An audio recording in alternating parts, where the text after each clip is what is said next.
dear students. This is Shafiqul Islam Joel sir with another online class from London High School and College.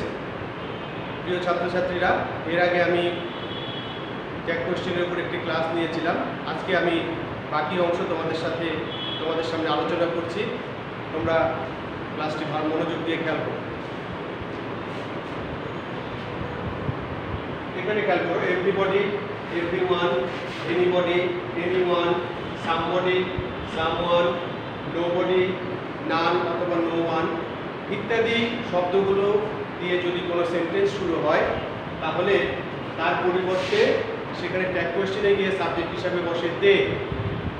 একটা জিনিস মনে রাখবে, এই প্রত্যেকটা শব্দ কিন্তু সিঙ্গুলার নাম্বার, কিন্তু সিঙ্গুলার নাম্বার হওয়া সত্ত্বেও এখানে দে বসে। এটা কিন্তু তোমাদেরকে এটা বোঝার কোনো বিষয়, এটা জাস্ট মনে রাখার বিষয় যে এগুলো থাকলে তোমাকে দে বসাতে হবে। সুতরাং তোমরা দে বসাবে। উদাহরণের দিকে খেয়াল করো। দেখো, everybody wants to be happy. Everybody third person singular number, এই জন্য ভার্বের শেষে এস যোগ হয়েছে, কিন্তু এই এভরিবডি থাকার কারণে এখানে গিয়ে হয়েছে দে। দে কিন্তু সিঙ্গুলার নয়, দে কিন্তু প্লুরাল।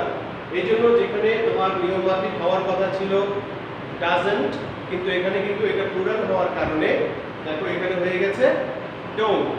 তাহলে বিষয়টা খেয়াল করার বিষয় আছে। আমরা এখানে একটু উদাহরণ বাড়তি খেয়াল করি। দেখো, এখানে লেখা আছে I am happy.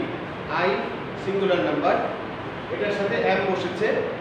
He is happy. He singular number, এটার সাথে সিঙ্গুলার ভার্ব ব্যবহৃত হয়েছে। দে ইজ অবলিক আর হ্যাপি। এখানে আমি যদি বলি দে ইজ হ্যাপি, তাহলে কি হবে? তাহলে কিন্তু হবে না। তাহলে দে যেহেতু প্লুরাল, এটার সাথে ভার্বও কিন্তু প্লুরালই বসাতে হবে, দে আর হ্যাপি। ঠিক সেই মোতাবেক এখানে সিঙ্গুলার হলেও তোমাকে খেয়াল করতে হবে যে এখানে কিন্তু দে বসেছে, এই জন্য এখানে কিন্তু ভার্বটাও প্লুরাল হবে, এখানে কিন্তু ডাজন্ট হবে না। এখানে এস থাকা সত্ত্বেও এখানে ডাজ হবে না, এটা কিন্তু তোমাকে মনে রাখতে হবে। অনেক স্টুডেন্ট কিন্তু এই জায়গাটায় ভুল করে। পরবর্তীটা দেখো, nobody believes a liar. Everybody affirmative, nobody কিন্তু নেগেটিভ, এই জন্য তোমাকে এখানে অ্যাফার্মেটিভ ট্যাগ বসাতে হবে। টু দে, এখানে কিন্তু ডাজ দে হবে না, ডু দে হবে। সামবডি ওয়াজ কলিং মি, এখানে হেল্পিং ভার্ব ব্যবহৃত হয়েছে, খেয়াল করো। সামবডি ওয়াজ, যেহেতু সামবডি সিঙ্গুলার, এখানে ওয়াজ ব্যবহৃত হয়েছে, কিন্তু যখন সামবডির কারণে এখানে দে হবে, সেখানে কিন্তু আর ওয়াজটা থাকবে না, কারণ দে প্লুরাল, এখানেও ভার্বের প্লুরাল ফর্ম ব্যবহৃত হবে। তাহলে কি ব্যবহৃত হবে? ওয়ারেন্ট। ওয়াজের প্লুরাল হচ্ছে ওয়্যার, এটার সাথে কি হবে? ওয়ারেন্ট হয়ে গেছে। তাহলে এখানে কিন্তু ওয়াজেন্ট হয়নি। তাহলে এটা তোমাদেরকে খেয়াল রাখতে হবে। বস্তুর ক্ষেত্রে খেয়াল করো, এখানে আছে এভরিথিং, সামথিং, এনিথিং, নাথিং ইত্যাদি। যদি বস্তুর ক্ষেত্রে হয় তাহলে কিন্তু ওখানে আর দে হবে না, ওখানে হবে কি? ইট। এই যে এখানে দেখো মার্ক করে দিয়েছি ইট। তাহলে something is okay, everything is okay, isn't it, nothing can happen, এটা নেগেটিভ সেন্টেন্স, এই জন্য কি হবে? ক্যান ইট। এখানে কোনো সমস্যা নেই। পরবর্তী নিয়মটি হচ্ছে, দেখো, hardly, scarcely, seldom, little, few, এই ওয়ার্ডগুলোতে কিন্তু কোনো নো, নট ইত্যাদি কিছু নেই, কিন্তু এই ওয়ার্ডগুলো তোমাদেরকে মনে রাখতে হবে যে এগুলো হচ্ছে নেগেটিভ ওয়ার্ড। এই জন্য এই ওয়ার্ডগুলো দ্বারা ব্যবহৃত যেই সেন্টেন্স হবে, সেই সেন্টেন্সগুলোকে তোমাকে নট অথবা নো না থাকা সত্ত্বেও তোমাকে নেগেটিভ ধরতে হবে, যে এই ওয়ার্ডগুলো থাকলে সেন্টেন্সটি নেগেটিভ হয়, তাহলে তোমার ট্যাগ কোশ্চেন হবে অ্যাফার্মেটিভ। দেখো, হি হার্ডলি কামস হিয়ার, এখানে হার্ডলি আছে, তো হার্ডলি যেহেতু নেগেটিভ ওয়ার্ড, সেন্টেন্সটা নেগেটিভ, তোমাকে ট্যাগ কোশ্চেন করতে হবে কি? অ্যাফার্মেটিভ। তাহলে কি হচ্ছে এখানে? Does he, a working dog seldom bites, এখানে সেলডম শব্দটি আছে, এই জন্য এখানে এটা নেগেটিভ, ট্যাগ কোশ্চেন হবে অ্যাফার্মেটিভ, ডাজ ইট। তাহলে এখানে আবার একটা জিনিস দেখো, আমরা লিটল, ফিউ ইত্যাদি লিখেছি, কিন্তু লিটল, ফিউ এগুলোর আগে যদি আবার এ অথবা ডি থাকে, তাহলে কিন্তু সেটা নেগেটিভ হবে না, তখন কিন্তু সেটা আবার অ্যাফার্মেটিভ হবে।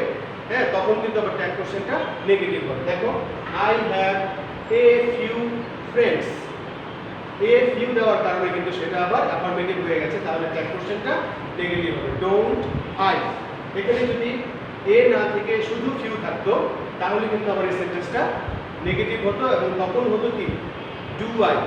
তাহলে আশা করি তোমরা এটা বুঝতে পেরেছো। কমন নাউন যদি অ্যাবস্ট্রাক্ট হিসেবে ব্যবহৃত হয় তাহলে কি হয় দেখো, the mother rose in her. The mother বলতে মাকে বোঝায় নর্মালি, কিন্তু এখানে কিন্তু দ্য মাদার দিয়ে মাকে বোঝায়নি, এখানে মাতৃত্বকে বোঝানো হয়েছে। তার মানে কমন নাউনটা এখানে অ্যাবস্ট্রাক্ট নাউন হিসেবে ব্যবহৃত হয়েছে।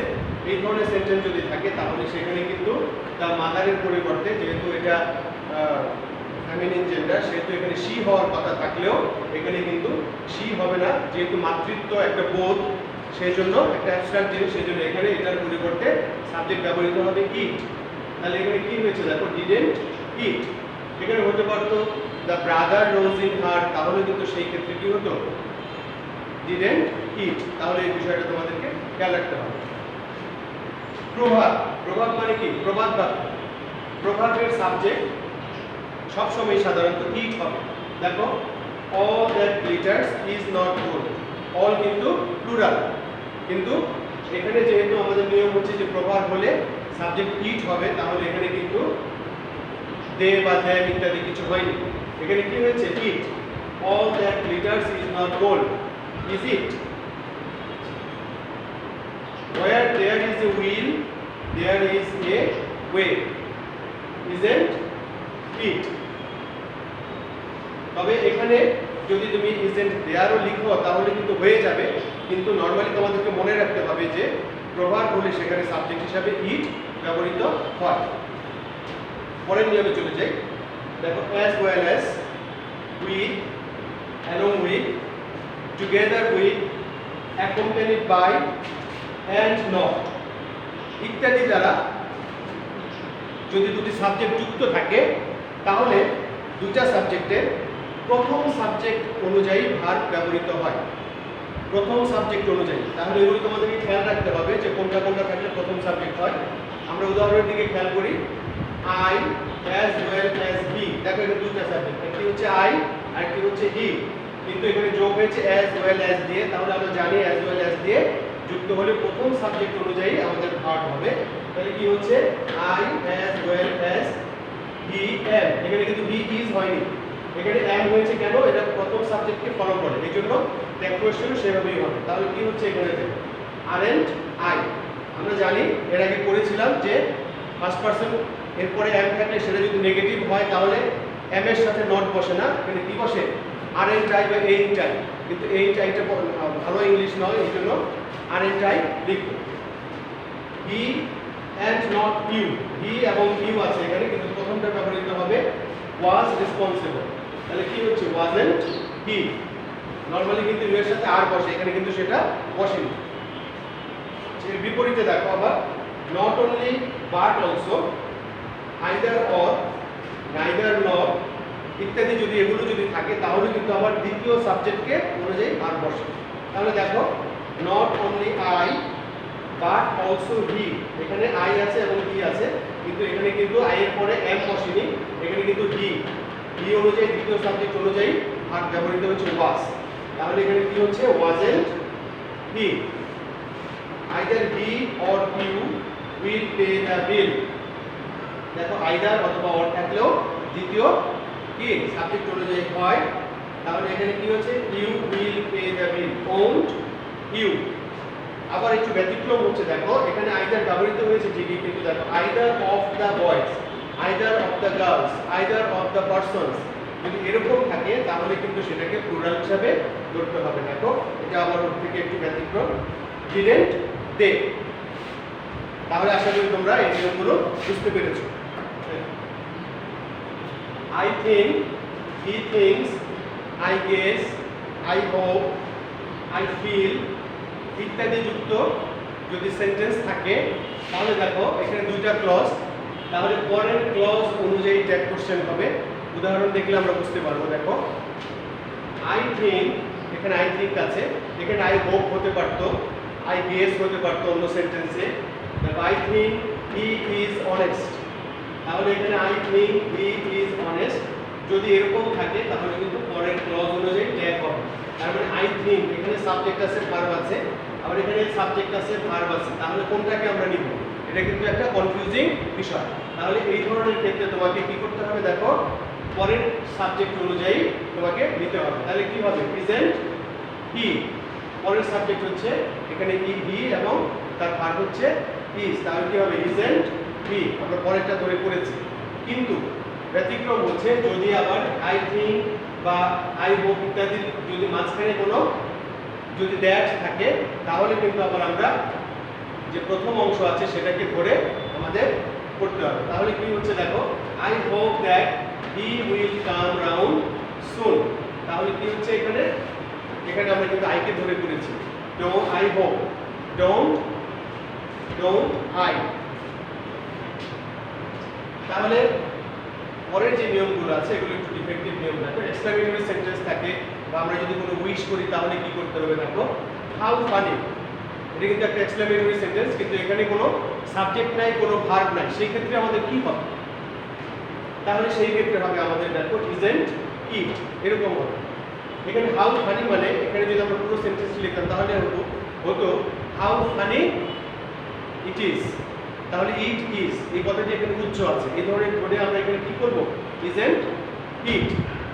তারপরে দেখো আমরা অনেক সময় বলি থ্যাংক ইউ, এখানে কোনো ভার্ব নাই, কিছু নাই, তাহলে কিভাবে করবে? সাবজেক্ট নাই, এখানে কোনো সাবজেক্ট নাই, তাহলে আমরা কাকে সাবজেক্ট করব? তাহলে এই সেন্টেন্সটি আমরা সংক্ষেপে বলেছি, এটার আগে আছে কি অ্যাকচুয়ালি আই থ্যাংক ইউ এরকম বিষয়টি আছে, কিন্তু আইটি এখানে উচ্চ আছে। তারপরে হ্যাপি বার্থডে, তারপরে I wish you happy birthday, আসলে আই উইশ ইউটা এখানে উচ্চ আছে, তাহলে এই ধরনের ক্ষেত্রে আইকে সাবজেক্ট ধরে করতে হবে। তাহলে কি হবে? Don't I, happy birthday, don't I. এগুলো একটু ডিফেক্টিভ রুল, এগুলো কিন্তু তোমাদেরকে মনে রাখতে হবে। তো প্রিয় ছাত্রছাত্রীরা, তোমাদের সাথে আমি বিস্তারিত আলোচনা করেছি, আশা করি তোমরা বুঝতে পেরেছ। তারপরে যদি কোনো সমস্যা হয় তোমরা আমার সাথে যোগাযোগ করবে, আমি তোমাদের সমস্যাগুলি সমাধান করার চেষ্টা করব। বাসায় থাকো, ভালো থাকো, সুস্থ থাকো, সবাইকে ধন্যবাদ। আসসালামু আলাইকুম।